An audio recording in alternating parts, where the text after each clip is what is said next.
வணக்கம் மக்களே, welcome to spicy மல்லி சேனல். இன்னைக்கு நம்ம பண்ண போறது மஞ்சள் பூசணிக்காய் பொரியல். வாங்க எப்படி பண்ணலாம்னு பார்க்கலாம். ஃபர்ஸ்ட் ஸ்டவ் ஆன் பண்ணிக்கோங்க.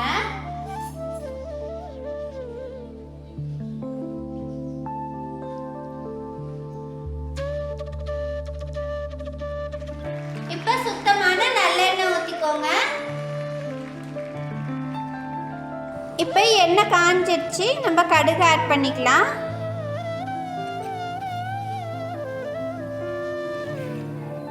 கடுகு ஆட் பண்ணிக்கோங்க. அடுத்தது உளுந்தம்பருப்பு ஆட் பண்ணிக்கோங்க.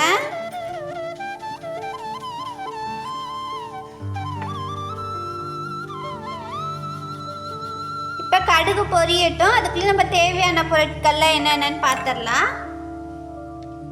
இங்கே பாருங்க, மஞ்சள் பூசணி, தனி மிளகாத்தூள், தனியாத்தூள், வெங்காயம், கருவேப்பிலை, தேங்காய் துருவி வச்சுருக்கோம். அடுத்தது பச்சை மிளகா, அடுத்தது உளுந்து, கடுகு, வெல்லம், பெருங்காயத்தூள். இப்போ பாருங்க, கடுகு பொரிஞ்சிருச்சு.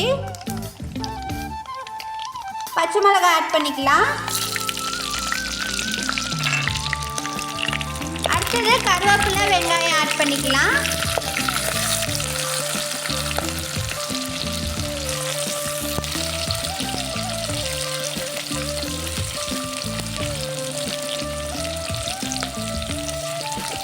வெங்காயம் நல்லா ப்ரௌனிஷ் கலர் வர வரைக்கும் நல்லா வதக்கிக்கோங்க. இப்போ மஞ்சள் பூசணி ஆட் பண்ணிக்கலாம்.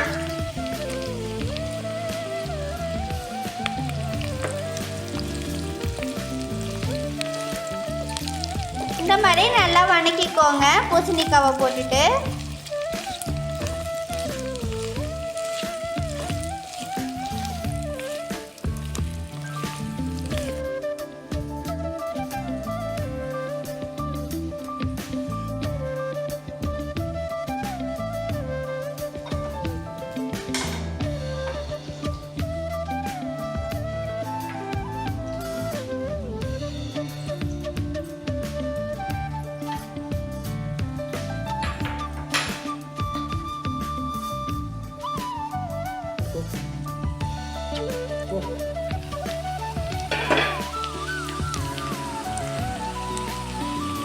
இப்போ பரங்கிக்காய் நல்லா வெந்துருச்சு. இப்போ மஞ்சத்தூள் ஆட் பண்ணிக்கலாம்.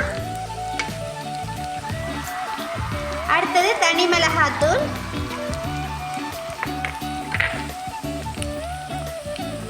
அடுத்தது தனியாத்தூள் ஆட் பண்ணிக்கலாம். கொஞ்சமா பெருங்காயத்தூள். இந்த பெருங்காயத்தூள் எதுக்கு ஆட் பண்ணுறோன்னா, ஒரு சில பேர்த்துக்கு இந்த பூசணிக்காய் சாப்பிட்டா வாய்வு மாதிரி பிடிக்குதுன்னு சொல்லுவாங்க. அதுக்காக இந்த பெருங்காயத்தூள் நம்ம கொஞ்சமாக ஆட் பண்ணுறோம். அப்படி ஆட் பண்ணி சாப்பிட்டோன்னா அந்த வாய்வு பிரச்சனையெல்லாம் இல்லாமல் இருக்கும்.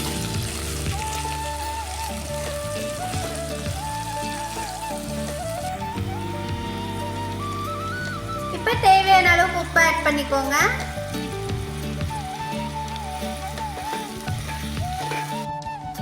இப்போ கொஞ்சமா தண்ணி தெளிச்சுக்கோங்க.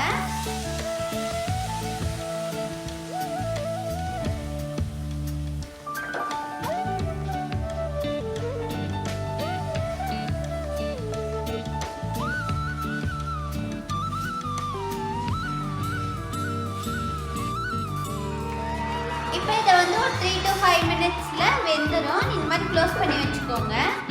அதுக்கப்புறம் நம்ம தேங்காய் பூ போட்டு நம்ம இறக்கிக்கலாம். இப்போ கொஞ்ச நேரம் வேகட்டும்.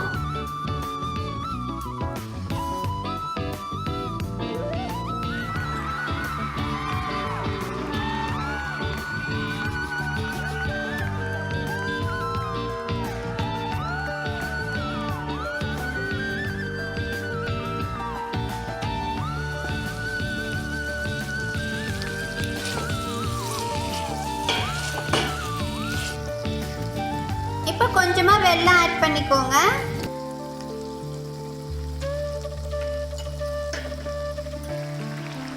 அடுத்து தேங்காய் பூ ஆட் பண்ணிக்கோங்க.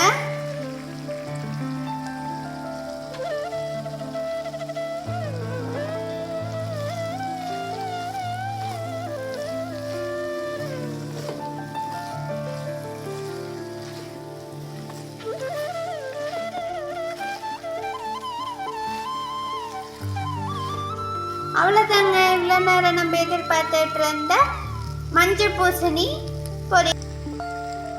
லாஸ்ட்டாக இந்த மாதிரி கொத்தமல்லி தூவிக்கோங்க. இப்போ இறக்கிடலாம்.